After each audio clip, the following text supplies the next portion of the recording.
Here are my note cards.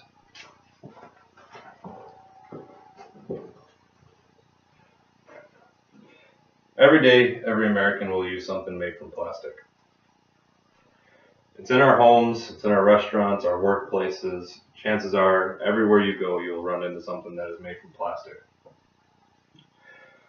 And more times than not, these plastic items that we're using, they're only one-time use items. And then, so once we're done using them, we throw them away. So have you ever asked yourself, what happens to this after I've done using it, or where does it go after I've thrown it away? My name is Rich Olney, and I've done some research on plastic, and today I'm going to talk to you about how much plastic we use and where it goes, and some ways that and some ideas of things that we can do to reduce the amount of plastic that we use. So the big question is, does plastic ever go away? And the answer to that is yes, but it takes years to decompose. In an article by Rick LeBlanc, he kind of puts the timeline into perspective, and it says that plastic bags items such as plastic bags can take anywhere from 10 to 100 years to decompose. And another commonly used item that is water bottles, and they take can take 450 years or more to degrade. While thicker items such as, use plastic fan here, that is thicker and more complex than plastic, can take up to 1,000 years to decompose. So plastic will outlive us, but since plastic will outlive us, how much plastic do we already have, and how much do we produce every year? According to PBS.org, plastic production started in 1950, and since then we have produced 8.3 billion metric tons of plastic. Now, that may seem like a lot of plastic, but the average American only uses, in an article by Nicole D'Alessandro called 22 Facts About Plastic Pollution, the average American will discard about 185 pounds of plastic every year. And that may not seem like that much plastic, but when you look at the facts by plasticoceans.org, 300 million tons of plastic is produced every year. So when you go back to the number of 185 pounds per person per year, that's going to add up pretty quickly. The world has produced a lot of plastic, and we're using more and more as time goes on. But why is all this plastic a bad thing? According to National Geographic, 8.3 billion tons of plastic that have been produced. Out of all of that, there's still an estimated 6.3 billion tons still somewhere in the world today, whether it be landfills, oceans, or it's still in your home being used. And now you might ask yourself, well, how is that possible since we have recycling facilities? But countries like America only recycle about 9% of their plastic use every year.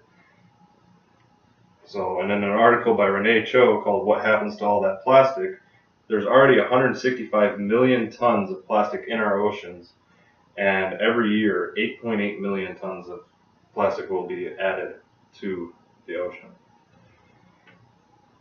And it's also said that by 2050, 13 billion tons of plastic will be either in landfills or our oceans. And so if this continues, it's going to have a dramatic impact on not only our wildlife, but it could affect us as well. 300 species of animals either eat plastic or they get caught in it and end up dying from not being able to swim or fly or whatever it is. And in the California fish market, 1 out of every 4 fish that was brought into the market was found to have plastic in its guts or had consumed plastic at some point. So if the fish we are eating plastic, chances are we're probably eating plastic or ingesting some of the toxins that come from plastic as well. So I don't know about you guys, but eating fish that eat plastic and seeing our precious wildlife being killed due to our lack of action or because of our actions doesn't really sit that well with me. So I'm going to talk to you guys about some things that we can do, simple things that we can do to reduce our use of plastic. There are many ways that we can get rid of this epidemic, but one of the simplest ways we can get rid of or help reduce our amount of plastic that we're putting into the oceans and landfills is as simple as using the designated recycling bins. Pretty much everywhere you go, you're going to see a recycling bin either at your house, at your workplace, walking down the side of the streets, or even in your local park. There's recycling bins everywhere. So just being mindful of where you're throwing away your plastic and then just not throwing it in any garbage can, and make sure that's an actual recycling bin. That can help a lot by help keeping that plastic from going to a landfill or winding up in the ocean somehow. And another simple thing is just to avoid using one-time use items such as straws, forks, plastic grocery bags, and replacing them with reusable items such as cloth grocery bags, paper straws, and aluminum or glass bottles and cans instead of plastic water bottles. Those are all ways that you can help reduce the amount of plastic you use. One other thing that I found is you can support laws that help or created to help deter people from using plastic, such as California's Proposition 67. This law was passed 3 years ago and what it did was it banned single-use plastic bags from being distributed, especially in grocery stores. And so what they do now, instead of having the one-time use grocery bags, they have a thicker, more durable plastic bag that they charge you 10 cents for, and it's reusable. So this was from an article in the Sacramento Bee by Taryn Luna.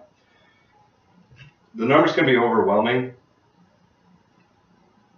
but taking these small steps to reduce your use of plastic can really, if everyone was to start doing this, we could really eliminate the amount of plastic, and maybe by 2050 there won't be 12 billion tons of plastic floating around in the oceans or in our landfills. And by supporting laws that help, like California's Proposition 67, we can help. Is another way. If you support those laws and we can get more states to pass laws like this that will deter people from using plastic, there's all ways that we can help reduce plastic use. And together we can eliminate this disastrous epidemic that will one day have devastating effects on our planet.